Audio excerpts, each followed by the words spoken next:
The biggest mystery surrounding the next generation consoles has to be the price, especially after Sony had their PS5 event and showed the console, but ended their show without a price point attached to it.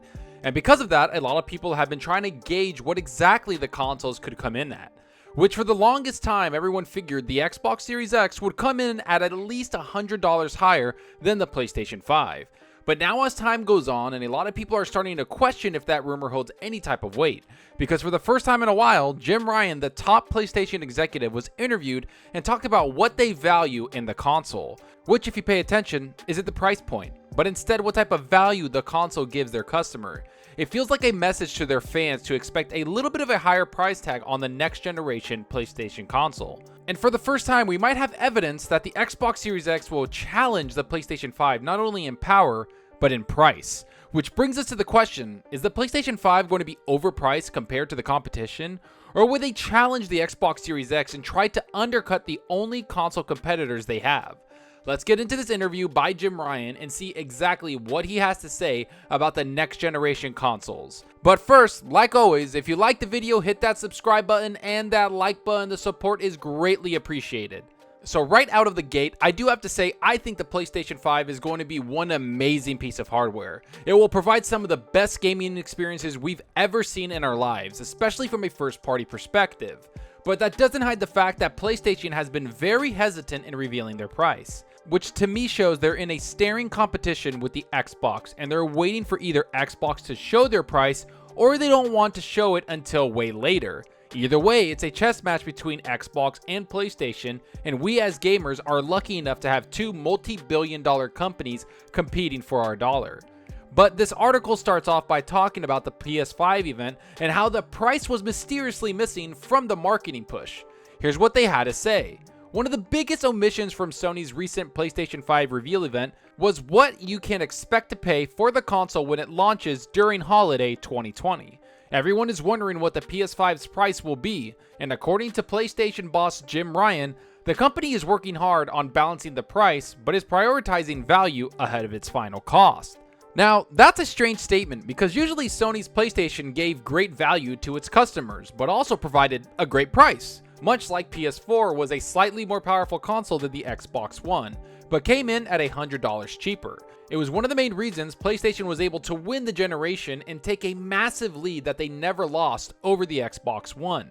So when I hear Jim Ryan talking about the PlayStation 5 and prioritizing value over cost, does make me take a step back, because for me consoles are such a great value and they should be priced as such.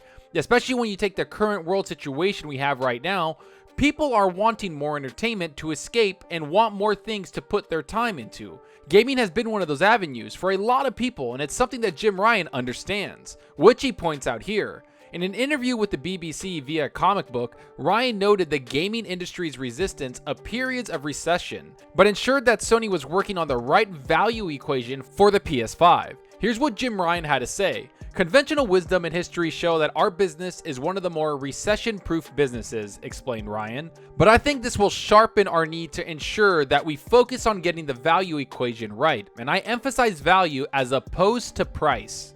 Now, this is something I find to be very weird because he says that the business of gaming seems to be immune to recessions, yet states they want to value the console and what they provide over the price.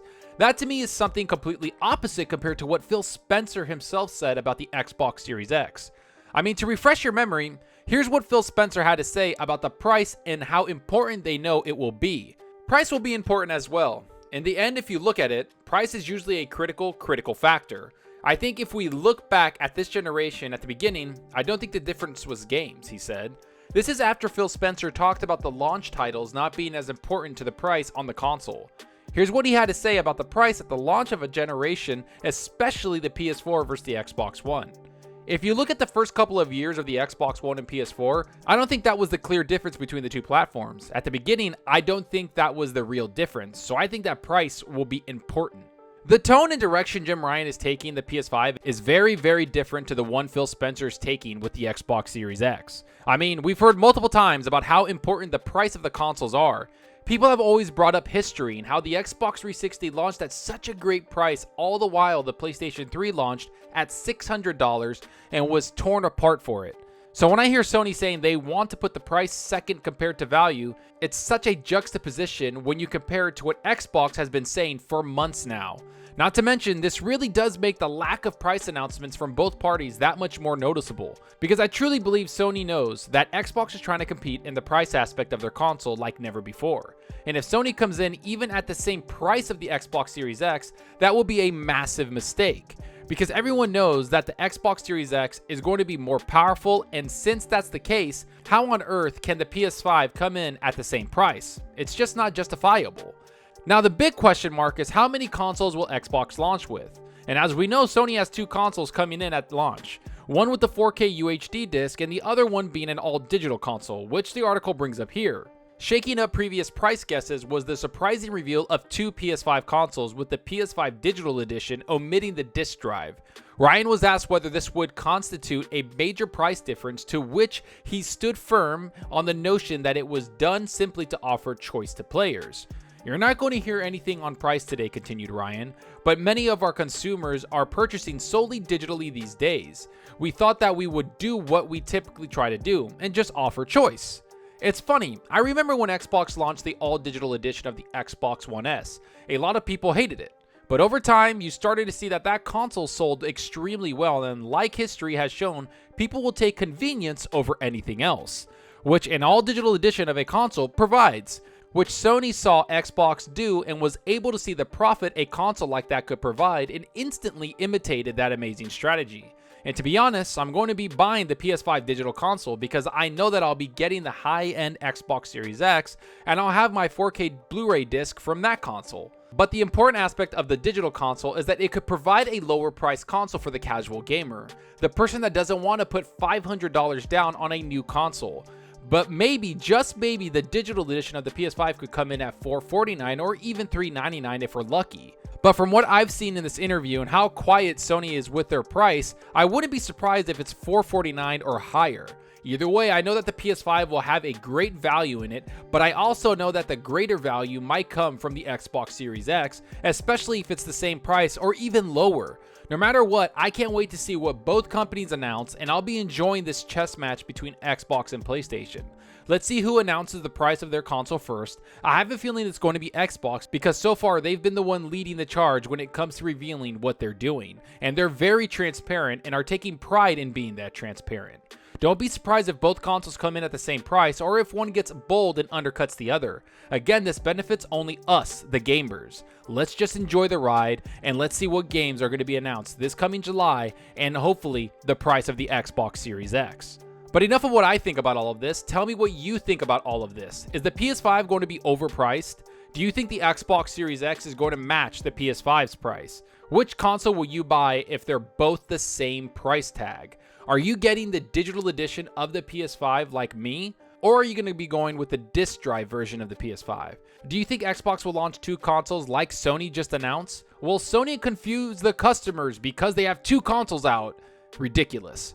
Go down below and let me know. And I hope you enjoyed the video, and if you did, please hit that subscribe button and that like button. The support helps out the channel more than you know. And give me a follow on Twitter at Zalker87. I'm always on there talking games and sharing my latest videos. Plus, I love interacting with everyone there, so get on Twitter and let's talk about gaming. Also, follow me on Xbox Live. My gamertag is Zalker87, just like my channel name. See what games I'm playing, and let's compete in achievements for the month.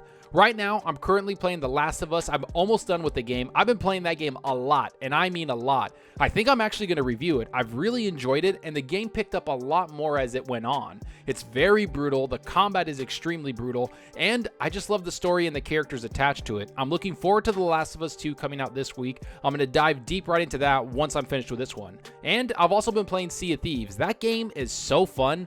I don't know what to tell you. Sunday, I played for a bunch of hours with my buddies, and honestly, we just had such a great experience that day. That game just has you create your own story, and I just love playing it.